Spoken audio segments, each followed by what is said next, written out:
morning guys, for today's video, gagawa tayo ng 90 degree na 400 by 150. 90 degree with 2 big cuts. So ayun, i-layout na natin.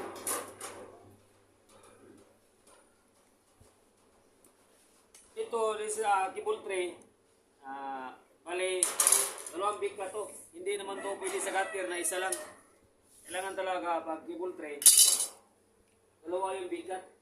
Para ang wire, hindi ma-stress yung wire. So muna itong gagawin is, kunin natin yung gitna ito. 100. Tapos yung travel natin, kunin natin muna. Balik 40.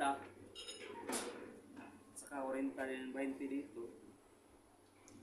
So ang gamit natin formula dito is 400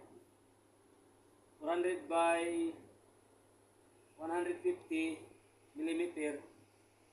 So ito 400, i-times natin to 400 times 0.80%.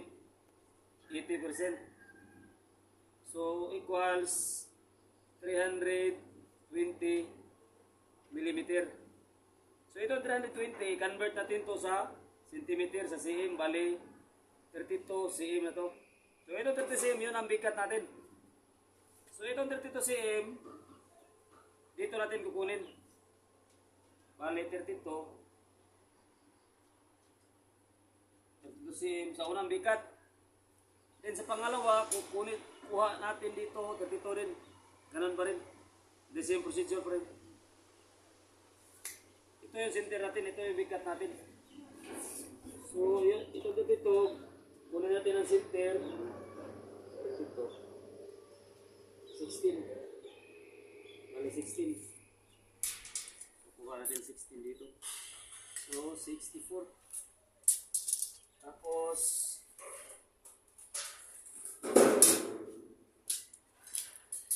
kuha rin tayo dito ng 64. So kailangan talaga may eskwala kayo. May ganito kayo. Para madali lang yung trabaho.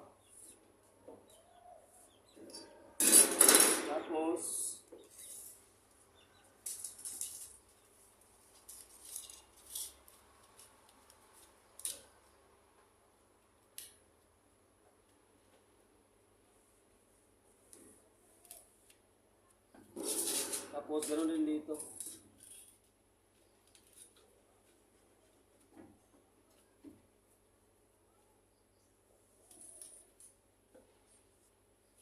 So ito yung first bigat natin. Napakadali lang, di ba? So dito, wala kayo dito.